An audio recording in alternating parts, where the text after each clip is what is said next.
Friends, आप सभी लोगों का आपके अपने YouTube channel agriculture tricks by NK में हार्दिक स्वागत करते हैं। जैसा कि आप लोगों को पता है कि एग्रीकल्चर से रिगार्डिंग कोई भी ट्रिक वगैरह होती है तो हम आप लोगों को वीडियो के माध्यम से प्रोवाइड करवाते रहते हैं। तो आज इसी कड़ी के अंतर्गत जो नेमराजी सुंडा की बुक थी, अपने को एग्रीकल्चर मेटेरोलॉजी स्टार्ट कर ली थी, तो उसी वीडियो को मैं कंटिन्यू रखूँगा, टॉपिक को आगे बढ़ाऊँगा। तो आई होप आप लोगों को पिछला वीडियो काफ़ी अच्छा लगा होगा, समझ में भी आया होगा। तो उसी कड़ी को मैं आगे बढ़ाता हूँ। तो आज का फर्स्ट टॉपिक है वायुमंडलीय प्रमुख गैसों की संरचना। तो यहाँ से काफ़ी बार क्वेश्चन पूछा जाता है, तो यह आप लोगों को काफ़ी अच्छे से समझना है और लर्न करना है। तो चलिए बात करते हैं कि अगर वायुमंडल की, तो इसके साथ साथ ही मैं आपको यहाँ पे सोइल की भी बता देता हूँ ना, तो उससे क्या होगा कि याद करने में आसानी रहेगी। तो अगर मैं बात करूँ वायुमंडल के अंतर्गत जो नाइट्रोजन की मात्रा होती है वो होती है 78.08, यानी कि 78.08 आपकी क्या होगी, जो परसेंट रहेगा, आयतन रहेगा, वो नाइट्रोजन का रहता है। लेकिन इसी के साथ साथ अगर मैं मृदा की बात करूँ तो मृदा को भी आपको आसानी से याद हो जाएगा, क्योंकि 78 के लगभग ही 78% के लगभग ही क्या पाई जाती है, आपके सोइल के अंतर्गत भी आपकी क्या पाई जाती है, नाइट्रोजन पाई जाती है। अब बात करते हैं ऑक्सीजन की। तो ऑक्सीजन ऑलमोस्ट आपने 20.95 देखा होगा, या 21% भी कई बार बुकों में दिया गया है। तो 21% के लगभग क्या पाई जाती है, ऑक्सीजन, और इतनी ही मात्रा आपके लगभग सोइल के अंतर्गत पाई जाती है। तो इन दोनों के अंतर्गत याद करने में दिक्कत नहीं होगी कि 78% के लगभग आपकी क्या होगी, नाइट्रोजन, और 21% या 20% के लगभग क्या होती है, आपकी ऑक्सीजन रहती है, सोइल और एयर दोनों में। अब बात करते हैं जो आपकी आर्गन है। आर्गन आपकी सबसे कम पाई जाती है, इसके अलावा और भी कम पाई जाती है, लेकिन आर्गन होती है आपकी 0.93, है ना। तो 0.93% के लगभग होती है। और अगर मैं सोइल के अंतर्गत इसी चीज़ की बात करूं, तो सोइल के अंतर्गत जो आर्गन है आपकी, वो पाई जाती है 0.90, यानी कि आपकी सोइल के अंतर्गत कुछ मात्रा में कम होगी कंपेयर टू वायुमंडल के अंदर। इसके अंतर्गत बात करूँ, सबसे इंपॉर्टेंट आता है, वो आता है आर्गन का, जो आपका ये पूछा गया है, आप RPSC WO 2009 के अंतर्गत पूछा गया क्वेश्चन है, तो ये आपको ध्यान रखना है। अब की बार हो सकता है कि इनसे भी काफ़ी बार ये जो मेन मुख्य है, इनको छोड़कर ये माइनर में से भी कई बार पूछ लिए जाते हैं। अब बात करते हैं अपन CO2 की। तो ये क्वेश्चन तो काफ़ी इंपॉर्टेंट बन जाता है अगर आप जेट की तैयारी कर रहे हो, BHU की तैयारी कर रहे हो, प्री PG की तैयारी कर रहे हो, या प्री PhD की तैयारी कर रहे हो, या WO की तैयारी कर रहे हो, क्योंकि कार्बन डाइऑक्साइड की मात्रा ही ज़्यादातर पूछी जाती है, और वो भी कि आपके जो वायुमंडल में है वो पाई जाती है आपकी 0.03%, है ना। 0.03% अगर PPM में कन्वर्ट करूँ तो आपका कितना, 300 से 350 PPM के लगभग, या 300 से 360 PPM के लगभग क्या पाई जाएगी, वायुमंडल के अंतर्गत CO2 पाई जाएगी। इसके साथ साथ ही अगर मैं बात करूँ कि आपके जो मृदा है, मृदा के अंतर्गत जो CO2 की मात्रा है वो काफ़ी बढ़ जाती है, जिससे कि मैं बोल सकता हूँ कि 8 से 10 गुना क्या हो जाती है, आपकी बढ़ जाती है।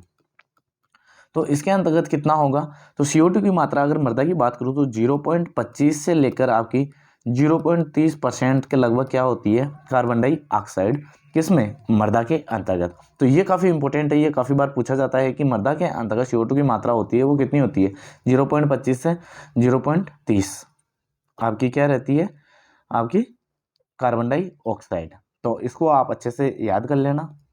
अब नेक्स्ट बात करें अपन, इसके अंतर्गत दिया गया है मृदा की वायु में गैसों की संरचना। तो अपन ने इनकी सभी बात कर ही ली पहले ही, कि मृदा में नाइट्रोजन प्रतिशत वायुमंडल के नाइट्रोजन के लगभग समान होती है, कि नाइट्रोजन आपकी लगभग समान होती है वायुमंडल में और सोइल के अंतर्गत, जबकि वायुमंडल की तुलना में ऑक्सीजन का स्तर थोड़ा कम होता है।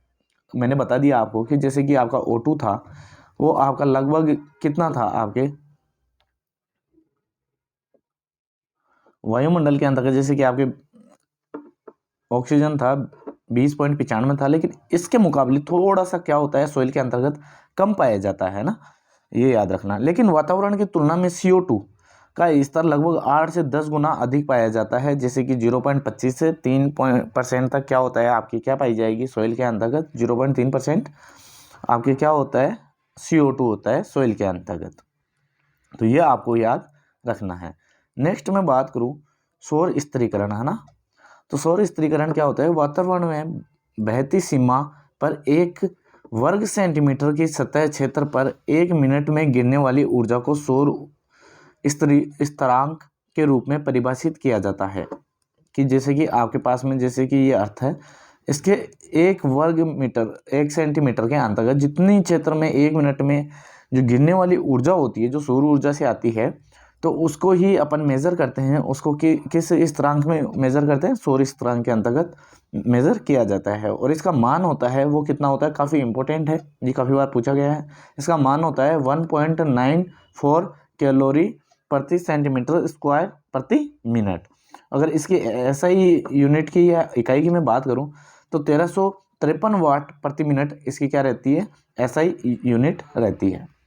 इसके अलावा मैं बात करूं कि सौर विकिरण को विद्युत चुंबकीय तरंगों या कणों के रूप में प्राप्त किया जाता है, जिसे क्वांटा या फिर फोटोन कहते हैं। तो जो भी आपकी विकिरण वगैरह आती है तो क्वांटम से या फिर क्वांटम के रूप में या फोटोन्स के रूप में ही आपको ये प्राप्त होती है। तो ये भी आपको ध्यान रखना है।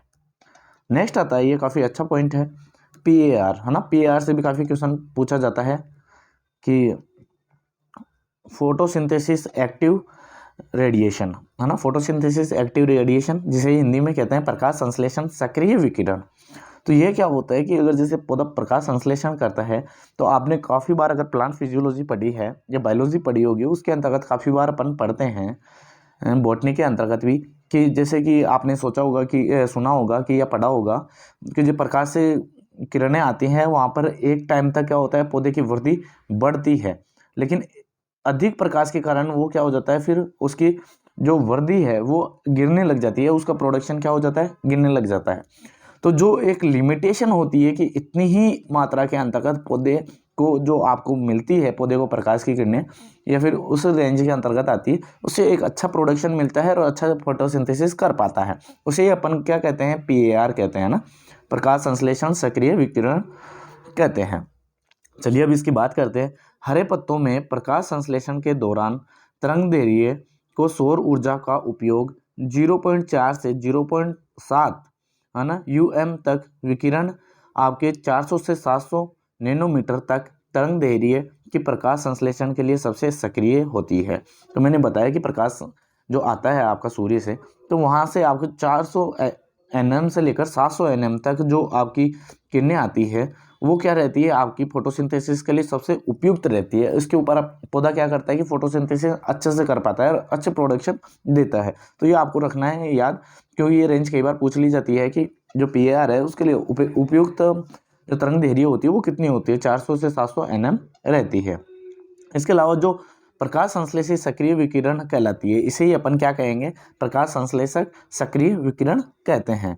इसके अलावा मैं बात करूँ, PAR या फोटोन को क्वांटम सेंसर द्वारा मापा जाता है। तो जो फोटोन ये क्वांटम सेंसर होता है उसके द्वारा ही क्या मेज़र किया जाता है, इसको मापा जाता है PAR को। PAR की यूनिट की मैं बात करूँ तो आइंस्टीन या फिर आपके वाट प्रति मीटर स्क्वायर होती है। तो वाट प्रति मीटर स्क्वायर क्या होती है? आपकी PAR की यूनिट होती है। ये यूनिट भी आपकी काफ़ी बार एग्जामों के अंतर्गत पूछी गई है, तो ये भी यहाँ से इंपॉर्टेंट बन जाती है। नेक्स्ट मैं बात करूँ लक्स, यह सौर विकिरण की तीव्र चमक को मापने वाली सबसे पुरानी इकाई है। तो ये क्वेश्चन आपका WO के अंतर्गत पूछा गया है 2019 के अंतर्गत। तो ये आपको याद रखना है कि जो सौर विकिरण की तीव्रता है, चमक को मापने की इकाई है या पुरानी इकाई है, उसे क्या कहते हैं? लक्स कहते हैं। ये क्वेश्चन आपका आ चुका है और काफ़ी बार पूछा भी जाता है, तो ये आपको याद रखना है। इसके अलावा मैं बात करूँ सेकंड तरंग बैंड, है ना, नैरो वेव बैंड्स में स्पेक्ट्रोमीटर द्वारा सौर विकिरण को मापा जाता है। जो सेकंड तरंग बैंड होती है उनको किसके द्वारा मेजर किया जाएगा? वो स्पेक्ट्रोमीटर होता है आपका, उसके द्वारा क्या किया जाएगा? इसका मापन किया जाता है, ये मेजरमेंट किया जाता है। अब आते हैं कि आपकी लैप्स रेट क्या होती है, ये गिरावट दर क्या होती है। तो जैसे कि अपन ने प्रीवियस वीडियो के अंतर्गत देखा कि अपन ने जैसे कि ट्रोपोस्फेयर, स्ट्रेप्टोस्फेयर, मेसोस्फेयर, थर्मोस्फेयर, है ना, ये अलग अलग मंडल थे आपके वायुमंडल के अंतर्गत। तो उसको अंतर्गत अपन ने क्लासिफाई किया था दूरी के आधार के ऊपर कि जो सबसे ज़्यादा आपका वेटेज वाला था वो कौन सा था? ट्रोपोस्फेयर। तो ऐसे ही अपन ने एक और चीज़ बात की थी, अगर आपको याद हो, कि ट्रोपोस्फेयर में टेम्परेचर गिरता है, फिर बढ़ता है, फिर गिरता है और फिर बढ़ता है। तो हर एक उसके अंतर्गत जैसे लेयर में जाते हैं तो उसके अंतर्गत क्या होगा कि आपके वायुमंडल के अंतर्गत क्या होगा कि ये आपको वेरिएशन देखने को मिलता है। तो जो वेरिएशन होता है तो उसके अंतर्गत जो तापमान में गिरावट होती है या कमी होती है ना, उसे ही अपन क्या कहते हैं? लैप्स रेट कहते हैं। तो अब बात करते हैं इसकी थ्योरी की। इसके अंतर्गत साफ साफ मेजर किया गया है कि ऊंचाई के साथ तापमान में कमी आती है, जिसे तापमान गिरावट दर में व्यक्त किया जाता है। तो मैंने बताया कि जैसे ही अपन वायुमंडल में जा रहे थे तो ऊपर ट्रोपोस्फेयर आई, उसके अंतर्गत टेम्परेचर गिर रहा था, फिर स्ट्रेटोस्फेयर आई, उसमें टेम्परेचर बढ़ रहा था, और मेसोस्फेयर में फिर टेम्परेचर गिर रहा था। तो ट्रोपोस्फेयर मेसोस्फेयर में टेम्परेचर गिर रहा है, तो टेम्परेचर गिरने की दर को ही अपन क्या कहते हैं, लेफ्ट रेट कहते हैं। तो आई होप आप समझ पाए होंगे। सबसे इंपॉर्टेंट क्वेश्चन यहाँ पे ये बन जाता है कि आमतौर पर तापमान में गिरावट की दर होती है वो क्या होती है। तो 6.5 डिग्री सेंटीग्रेड प्रति किलोमीटर के हिसाब से इसके अंतर्गत लेफ्ट रेट देखने को मिलती है। तो ये क्वेश्चन काफ़ी बार पूछा गया क्वेश्चन है कि जो आपकी लेफ्ट रेट होती है तो वो किस हिसाब से होती है। तो 6.5 डिग्री सेंटीग्रेड, यानी कि अगर आप 1 किलोमीटर ऊपर बढ़ते हो तो उसके अंतर्गत 6.5 डिग्री सेंटीग्रेड तापमान के अंतर्गत क्या आ जाती है, आपकी कमी आ जाती है। तो आई होप आप इस चीज़ को समझ पाए होंगे कि लेफ्ट रेट क्या होती है। हम नेक्स्ट में बात करूं कि इसके अंदर आता है एडियाबेटिक चूक दर, है ना। एडियाबेटिक लेफ्ट रेट क्या होती है। तो एडियाबेटिक लेफ्ट रेट की मैं बात करूं तो इसके अंतर्गत जिस दर पर हवा के बढ़ने या गिरने के बाद तापमान में बदलाव होता है उसे एडियाबेटिक लेफ्ट रेट कहते हैं। जैसे कि आपने काफ़ी बार सुना होगा कि अपने वातावरण है उसके अंतर्गत जैसे गर्मी है, बहुत ज़्यादा गर्मी है, लेकिन कई बार हवा चलने की वजह से अपने को तापमान में कमी महसूस होती है और अपने को राहत महसूस होती है कि हाँ चलो कि थोड़ी बहुत जो तापमान था वो कम हुआ, है ना। तो वो तापमान में गिरावट आती है, उसे ही क्या कहते हैं, एडियाबेटिक लेफ्ट रेट कहते हैं। और इसकी जो दर होती है तो वो कितनी होती है, 10 डिग्री सेंटीग्रेड प्रति किलोमीटर की हवा के माध्यम से। अगर जनरली हो रहा था आपकी जो लेफ्ट साइड थी वो क्या हो रही थी, 6.5 डिग्री सेंटीग्रेड पर किलोमीटर के हिसाब से, लेकिन हवाओं के कारण हो रही है या फिर हवाओं के बढ़ते घटते क्रम के कारण हो रही है, तो उसको ही बढ़ाकर जो आपका देखने को मिलेगा वेरिएशन 10 डिग्री सेंटीग्रेड आपको प्रति किलोमीटर के अंतर्गत देखने को मिलेगा कि 1 किलोमीटर के एरिया में या 1 किलोमीटर ऊंचाई पे जाने पर 10 डिग्री सेंटीग्रेड तक तापमान में कमी आ जाती है। अब बात करूं इसके अंतर्गत कि जिस स्थिति में तापमान में गिरावट के बजाय अचानक वृद्धि होती है उसे तापमान इन्वर्जन कहते हैं। तो आप लोगों इस चीज़ को समझ पाए होंगे कि अपन बात कर रहे हैं लेफ्ट साइड में तो कमी हो रही है, तो कमी होती है, लेकिन अगर इसी चीज़ के अंतर्गत अगर बढ़ोतरी होती है टेम्परेचर के अंतर्गत तो उसे क्या कहते हैं, इन्वर्जन कहते हैं, टेम्परेचर इन्वर्जन कहते हैं। तो आई होप आप इसे समझ पाए होंगे। नेक्स्ट मैं बात करूं एल्बिडो। एल्बिडो से भी काफ़ी बार क्वेश्चन आता है और डायरेक्ट क्वेश्चन पूछ लिया जाता है आपसे कि सर्वाधिक जो एल्बिडो होता है वो किसका होता है। इसके अंतर्गत आपने बर्फ़ वगैरह नाम सुना होगा ना, आइस का। सबसे ज़्यादा आइस का होता है क्योंकि वो जो भी प्रकाश से किरणें आती है उसको ज़्यादातर 75 से 90% तक क्या करता है, रिफ्लेक्ट कर देता है उसको, है ना, परावर्तित कर देता है। इसीलिए सबसे ज़्यादा एल्बिडो होता है वो किसका होता है, आइस का होता है। तो अब इसकी बात करें तो अब बात करते हैं इसके अंतर्गत कि एल्बिडो होता क्या है। तो यह पृथ्वी की सतह पर सूर्य से आने वाली एक परावर्तित होकर लौटकर वापस वातावरण में चली जाने वाली विकिरणों के बीच का अनुपात क्या कहलाता है, आपका एल्बिडो। जैसे कि आपकी अर्थ है, यहाँ से प्रकाश, ये सूर्य आ गया, सूर्य से कोई किरणें आई तो यहाँ से जैसे पृथ्वी पे आई और यहाँ से टकराकर वापस परावर्तित हो जाती है, तो इन दोनों का जो अनुपात है उसे ही अपन क्या कह रहे हैं, एल्बिडो कहते हैं। इसके अलावा मैं बात करूं कि किसी सतह द्वारा परावर्तित सौर विकिरण को एल्बिडो के नाम से ही जाना जाता है। तो जो अपन ने अभी बता ही दिया कि जो कि आकर परावर्तित हो रही है उसे अपन एल्बिडो कह रहे हैं, जो इन दोनों का क्या होगा, अनुपात होगा, है ना। अब बात करें कि यह प्रतिशत में व्यक्त होता है, इसको परसेंटेज के अंतर्गत व्यक्त किया जाता है। इसके अलावा फसल की सतह का एल्बिडो 23 से 30 डिग्री के बीच में होता है। कि अगर जैसे कोई आपकी फसल है उसकी प्लांट की, जैसे कि आपने लीफ वगैरह देखी होगी, तो उसके ऊपर प्रकाश आता है तो वहाँ से 23 से 30% के बीच ही एल्बिडो होता है, क्योंकि वो परावर्तित करती है, क्योंकि ज़्यादातर वो एब्जॉर्व करके फोटोसिंथेसिस वगैरह में उनके अंतर्गत क्या कर लेती है, काम में ले लेती है। तो ऐसा नहीं है कि 100% जो किरण आ रही है उसको यूज़ करेगी, तो 23 से 30% के बीच में उसको रिफ्लेक्ट कर देती है और बाकी अपने काम में ले लेती है, कि फोटोसिंथेसिस क्रिया के अंतर्गत काम आता है। ये आई होप आप लोगों ने पहले ही पढ़ा होगा। इसके अलावा मैं बात करूं कि जो सबसे कम आ गया वो तो आ गया आपका इसका, लेकिन सर्वाधिक होता है वो होता है ताज़ा बर्फ़ का। जैसे कि मैंने पहले ही बता दिया है कि जो आपका होगा, जो बर्फ़ के अंतर्गत जो एल्बिडो है वो सर्वाधिक होगा। क्यों? क्योंकि एल्बिडो के अंतर्गत क्या होगा कि आपका जो भी जितनी भी है उसको क्या कर देगा, ये रिफ्लेक्ट कर देगा। तो जैसे कि मैंने बताया कि 75 से 95% के बीच में क्या होता है इसका एल्बिडो होता है। लेकिन इसके अलावा अगर आपने कई किताबों के अंतर्गत पढ़ा होगा तो उसके अंतर्गत आपको 93% एग्जैक्ट देखने को मिला होगा कि जो हिमपात होता है या स्नो होती है उसका एल्बिडो होता है सर्वाधिक होता है, 93% के लगभग होता है। इसके अलावा कुछ मुख्य क्वेश्चंस यहाँ से ये बनते हैं कि जैसे कि एल्बिडो मापने का यंत्र है ना, एल्बिडो मापने का यंत्र, तो एल्बिडो मापने का यंत्र एल्बिडोमीटर, इसके नाम से याद हो जाएगा कि एल्बिडोमीटर है ना। एल्बिडोमीटर क्या करता है, एल्बिडो मापने का काम में लिया जाता है। अगर इसके अलावा मैं बात करूं कि सबसे कम एल्बिडो होता है तो अपन ने जैसे कि बात किया कि जो कि आपकी सतही फसल की सतह होती है वहाँ से तो 23 से 30% होती है। लेकिन इसके अलावा अगर सर्वाधिक की मैं बात करूं तो सर्वाधिक जो एल्बिडो होता है सॉरी सबसे कम एल्बिडो होता है वो होता है आपका चारकोल का, है ना। चारकोल के अंतर्गत क्या होता है कि जो आपकी सौर ऊर्जा है उसको वो एब्जॉर्व कर लेता है ना, प्रकाश से आने वाली जितनी भी किरणें वगैरह हैं उनको वो क्या करता है, एब्जॉर्व कर लेता है। जैसे कि आपने सुना होगा कि जैसे धूप में जाते हैं आप तो अगर ब्लैक शर्ट पहन के जा रहे हो तो वो जल्दी से गर्म होती है धूप के अंतर्गत, वो क्या करती है, एब्जॉर्व कर लेती है। तो चारकोल भी ब्लैक आती है तो वो सबसे ज़्यादा क्या करती है, एब्जॉर्व करती है। अगर इसकी मैं परसेंट, अपन ने बात की कि एल्बिडो को अपन परसेंट के अंतर्गत मेजर कर रहे हैं, तो परसेंट की मैं बात करूँ तो 4% आपकी क्या होती है, इसका एल्बिडो रहता है, किसका, चारकोल का। तो इसीलिए तो अपन धूप वगैरह में जाते हैं गर्मियों के अंतर्गत जैसे कि ब्लैक ड्रेस पहनने से बचते हैं, वाइट ड्रेस ज़्यादा पहनते हैं क्योंकि उसका रिफ्लेक्शन रेट क्या होता है, ज़्यादा रहता है और उससे अपनी जो क्लॉथ्स वगैरह हैं वो गर्म नहीं होते, हीट नहीं होते और उससे अपने को गर्मी नहीं लगती है ना। अगर इसके अलावा मैं बात करूं कि आपके जैसे कि अपन ने फोटोन क्वांटम की बात की, तो फोटोन और क्वांटम क्या होते हैं कि जो सूर्य की किरणों से जो छोटे छोटे कणों के रूप में आते हैं उसे ही अपन क्या कहते हैं, फोटोन या क्वांटम कहते हैं। तो ये भी याद रखना है ना, क्वांटम या फोटोन किसे कहते हैं, जो सूर्य से किरणों से छोटे छोटे कणों के रूप में आते हैं उसे अपन क्या कहते हैं, फोटोन या क्वांटम कहते हैं। इसके अलावा अपन बात करें कि कुल सौर विकिरण को मापा जाता है या फिर कुल सौर ऊर्जा विकिरण होती है उसको जो मेजर किया जाएगा वो उसको किया जाता है पायरेनोमीटर। ये क्वेश्चन आपको काफी बार पूछा गया क्वेश्चन है तो इसको याद रखना है, पायरेनोमीटर। पायरेनोमीटर के द्वारा क्या किया जाता है आपकी कि जो कुल टोटल जो सौर विकिरण ऊर्जा आ रही है या फिर जो विकिरण आ रही है उसको मापने का यंत्र होता है उसी क्या कहते हैं, पायरेनोमीटर।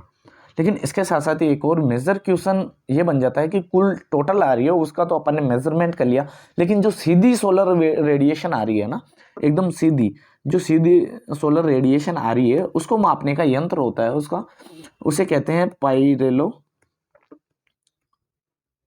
हेलियोमीटर, है ना, पायरे हेलियोमीटर। तो इसको याद रखना है, पायरो हेलियोमीटर, है ना, इसको याद रखना है आपको। इसके अलावा मैं बात करूं कि आपके कि जो कि मुख्य मुख्य क्वेश्चन थे एल्बिडो से यहाँ से आपके कवर हो जाने वाले हैं। अब नेक्स्ट में बात करूं साइक्लोन, तो साइक्लोन आई होप आप लोगों ने देखा भी होगा और जनरली इसको साइक्लोन को तो जनरली अगर भाषा में आपने कई बार डेफिनेशन इसकी सुनी भी होगी, जैसे कि चक्रवात एक लगभग गोलाकार कम दाब का क्षेत्र होता है जिसको व्यास 100 से 1000 मील और हवा की गति केंद्र की ओर होती है। तो आपने ऐसे गोल गोल गोल गोल गोल गोल हवा के जो पुंज होते हैं या फिर ऐसे देखा होगा जिसे कि चक्रवात कहते हैं।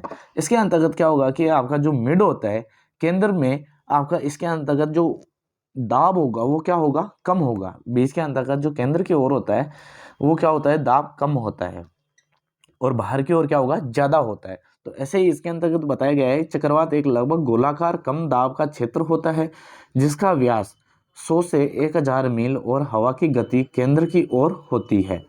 तो वायुमंडलीय दाब में हमेशा इस क्षेत्र को केंद्र में सबसे कम होता है। तो इसके अंतर्गत जो क्षेत्र होता है जो केंद्र का होता है वो क्या होता है, कम होता है और तेजी से बाहर के रूप में बढ़ता रहता है। तो आपने जैसे अगर देखा हो चक्रवात या फिर साइक्लोन सॉरी, तो उसको गोल गोल गोल गोल घुमाते हैं तो बीच के अंदर से वो कम रहता है लेकिन बाहर से एकदम बड़ा बड़ा दिखता है ना। तो जिसे कि अपन जैसे कि तूफान, टाइफोस, हेरिकेन्स आदि चक्रवात के नाम से भी जानते हैं। नेक्स्ट मैं बात करूँ कि क्लाइमेट की, तो क्लाइमेट अपन ने पहले ही बात कर ली कि यह जलवायु एक सामान्यकृत मौसम या किसी दिए गए क्षेत्र की तुलना रूप में लंबी अवधि के दौरान मौसम की अवस्था का योग ही क्या कहलाता है, क्लाइमेट कहलाता है। तो मैं बात करूँ कि जैसे मैंने बोला था कि मौसम क्या होता है कि कम समय के अंतर्गत किसी क्षेत्र विशेष के अंतर्गत जो मौसम में परिवर्तन होता है उसे अपन मौसम कह रहे थे। लेकिन यह मौसमों के कई मौसमों के समूह को मिलाकर, है ना, जो बनता है उसे अपन क्या कहते हैं, क्लाइमेट कहते हैं। तो मैंने बताया कि ये लंबी अवधि का होता है क्लाइमेट, अपन ने इसकी पहले ही वीडियो के अंतर्गत बात कर चुके हैं। इसके अलावा कुछ पोर्शन आपका इसके अंतर्गत दिया गया है कि आपके ज्योग्राफी से रिलेटेड कि जो आपका जलवायु का वर्गीकरण है वो अलग अलग साइंटिस्टों ने किया, जैसे कि डी कैंडोले थे, इन्होंने किया। इन्होंने सबसे मुख्य चीज़ क्या बताई कि ये आपका ज्योग्राफी के अंतर्गत भी कवर होता है और इसके साथ साथ एग्रीकल्चर में भी आपका कवर होता है कि डी कैंडोले थे। डी कैंडोले ने आपके 1900 के अंतर्गत बताया कि यह वनस्पति के आधार पर जलवायु के वर्गीकरण का प्रयास करने वाला पहला व्यक्ति था। कि इन्होंने बताया कि डी कैंडोले ने कि अगर आपको वेजिटेशन के आधार पर ही आप जलवायु को वर्गीकृत करने में कर चुके थे ये। तो जैसे कि आपके पास में कोई वेजिटेशन है, कोई झाड़ी नुमा पौधा है, तो आप उसको अंतर्गत जैसे देख सकते हो कि वेजिटेशन के अंतर्गत ही इसको फोटोसिंथेसिस की कम आवश्यकता होती है, इसके अंतर्गत पानी की कम आवश्यकता होती है, इसको पोषक तत्वों की कम आवश्यकता होती है। तो ये जहाँ पे उगेंगे तो ऑब्वियसली पता चलेगा कि ये थोड़ा शुष्क एरिया है। तो इसी के आधार पर डी कैंडोले ने क्या किया, वेजिटेशन के आधार पर ही जलवायु का वर्गीकरण कर दिया अलग अलग भागों में कि ये शुष्क है, ये अर्ध शुष्क है ना। तो ऐसे इन्होंने क्या किया, पहले व्यक्ति थे जो वेजिटेशन के आधार पर इन्होंने क्या किया, जलवायु का वर्गीकरण किया था। ये क्वेश्चन काफ़ी इंपॉर्टेंट बन जाता है, पूछा गया क्वेश्चन है। नेक्स्ट मैं बात करूँ कोपेन के अनुसार, जिसको कि आपने BSW, CHW या फिर BW, HW के नाम से भी आपने 4 भागों के अंतर्गत बांटे गए हैं। तो उसके अंतर्गत आप लोगों ने काफ़ी बार पढ़ा होगा अगर ज्योग्राफी पढ़ी है तो। इन्होंने ये पहले साइंटिस्ट थे, इन्होंने जो वर्गीकरण किया था वो वेजिटेशन के आधार पर नहीं, इन्होंने क्या किया, मौसम के तत्वों के आधार पर, जैसे कि वहाँ का तापमान कितना है, वहाँ पे वर्षा हो रही है वो कितनी आधार पे हो रही है। तो इसी आधार पे इन्होंने वर्षा, है ना, क्लाइमेट के आधार पर, उनके आधार पर इनको क्या किया कि इन्होंने क्या किया, क्लासिफिकेशन किया। तो उन्होंने 4 भागों में बांट दिया ऐसे क्लासिफिकेशन करके, है ना। तो इनका जो मुख्य आधार था वो क्या था कि जो मौसमी तत्व थे उनके आधार पे किया इन्होंने, तापमान पे, वर्षा के आधार पर, है ना, इनके आधार पर किया। और टेम्परेचर वगैरह हो गया ना, तो इसके आधार पर करने वाले कौन थे, कोपेन। तो ये क्वेश्चन भी काफ़ी इंपॉर्टेंट बन जाता है कि कोपेन ने जो जलवायु का वर्गीकरण है वो किस तथ्यों के मानकर उन्होंने क्लासिफाई किया, या फिर डी कैंडोले ने किया था वो किसके आधार पे किया था। तो वेजिटेशन के आधार पे आता है डी कैंडोले, और कोपेन करता है वो जैसे कि टेम्परेचर, वर्षा, इनके आधार पर करता है ना। और इन्होंने अलग अलग जैसे कि आपके ट्रॉपिकल फॉरेस्ट वगैरह, ड्राई क्लाइमेट वगैरह हो गया, वार्म टेम्परेचर रेनी क्लाइमेट के आधार पर, cool forest climate and polar climate के आधार पर इन्होंने क्या किया था, क्लासिफिकेशन किया था। ये यहाँ पे आप आराम से देख सकते हो। इसके अलावा आप गूगल में इसकी अच्छे से डिटेल कर सकते हो। अब नेक्स्ट आता है अपने पास में एक साइंटिस्ट और ट्रोल ने भी 1965 के अंतर्गत यह वर्गीकरण उष्णकटिबंधीय अफ्रीका और दक्षिणी अमेरिका के वनस्पति के क्षेत्रों की व्याख्या के लिए संतोषजनक पाया। यह वर्गीकरण कृषि उद्देश्य के लिए सबसे उपयुक्त माना गया। तो ये यहाँ से काफ़ी क्वेश्चन पूछने की संभावना कम हो जाती है, लेकिन काफ़ी अच्छा है कि आप तीनों साइंटिस्टों को याद रखें। तो आई होप फ्रेंड्स की वीडियो अगर पसंद आया हो तो लाइक करें और शेयर करना ना भूलिए। थैंक यू फ्रेंड्स, मिलते हैं नेक्स्ट वीडियो में।